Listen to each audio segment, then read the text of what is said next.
I remember when the orders came in to join the front lines for Battlefront 3. We didn't talk much on the flight. Many thought this campaign was useless. But who are we to judge? We were just soldiers, and good soldiers follow orders. Never in my life did I'd ever think I'd see the Star Wars community rally behind something like this.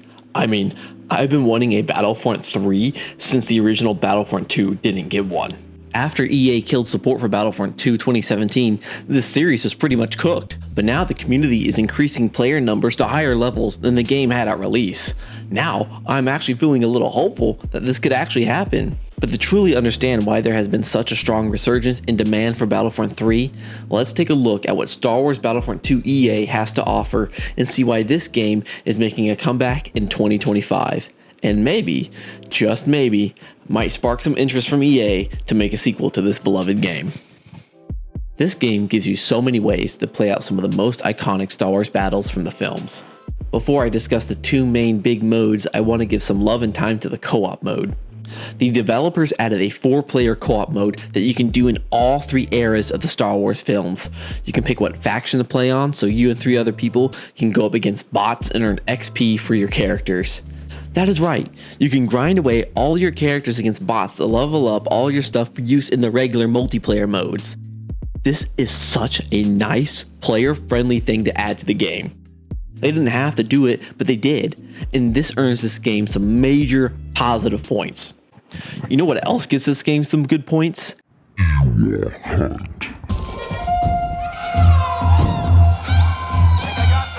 Who would have thought that a horror game where you and other stormtroopers are stuck on Endor with just your gun, a flashlight, and a dream would be such a good mode? This team-based infection mode is such an addicting game mode. Finding other troopers and surviving the traps of the forest and the constant barrage of spears and fireflies that will literally set you on fire from the ever-growing team of Ewoks is fantastic. For as each trooper that is consumed by the forest, those numbers are added to the Ewoks. The only win condition for the Empire here is to be the last survivor by the end of the round, or successfully call in a transport to lift you off. Just beware their horns.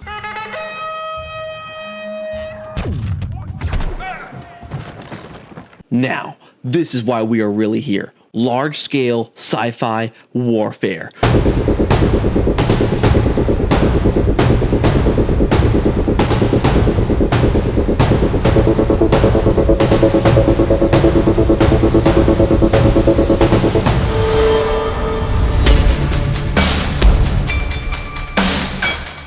'20 versus 20, open combat where you get to pick what class you want to play and go. Capture the command post.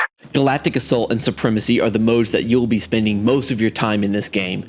Galactic Assault came with the game at launch and tells a story of attacker versus defender on various worlds from various eras of Star Wars. In this, you can be the Empire assaulting the rebels on Hoth, defend the droid factories on Geonosis from the oncoming clone army, or even ensure the destruction of the dreaded Starkiller base and cripple the First Order. If you want to feel like you are participating in the epic battles seen in the films, this is where you'll want to be. And it only helps that the graphics are so beautiful and still hold up to this day. You can really find yourself getting lost in the scenery and sounds of all these incredibly well-crafted maps. Then, you get blown up by a stray rocket and find yourself back in the action.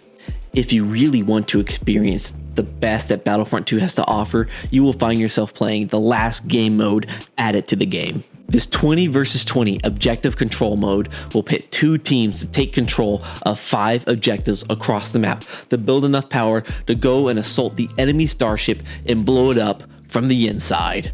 This legendary mode can easily go back and forth for hours. It is not uncommon for people to get stuck in long matches. 3 hours of absolute Star Wars mayhem. You have soldiers running everywhere shooting each other, vehicular mayhem to back it up, and you even have to worry about the occasional starfighter who will bomb your position. Worst of all is when you get a player who is good with one of the hero characters, they can just completely wipe the game as Vader. And if you can survive all of that, you will finally board the enemy ship, break through all their defenses and shoot out their energy cores and bring their capital ship down. If you can do that, you will have just won the ultimate Star Wars battle experience. Long battles, intense casualties, and man, is it a good time. Before I get to my conclusion, I want to briefly discuss heroes versus villains.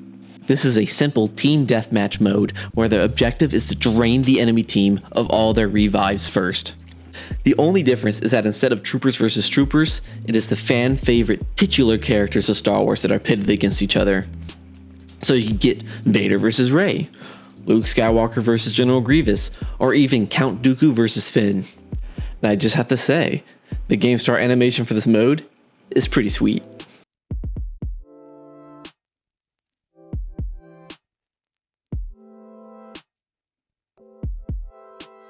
When you take a look to see what's in this game, it's not surprising at all to see why people are making a comeback for this. People love Star Wars, and people love the Battlefront series. And there is still more in the game that I didn't really talk about, like Starfighter Assault and some of the smaller deathmatch and objective modes.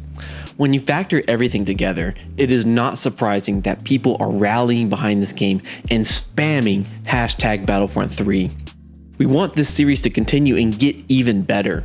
Imagine if we got a Battlefront 3 that combined all the best parts of this game and the original Battlefront 2.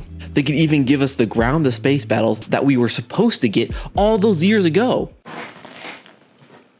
EA, make it. You could just print money. It's right there. And maybe, just maybe, someone from Disney might see this video. And if you do, you better get cracking on letting someone know we want this. We want that Battlefront 3. I hope you guys like this video. It's my first time ever making anything like this. So feel free to write in the comments if there's any takes that I had that you agree with or disagree with. Or if you thought everything I made was horrible, feel free to write that in the comments as well. And until next time, everyone, stay amazing.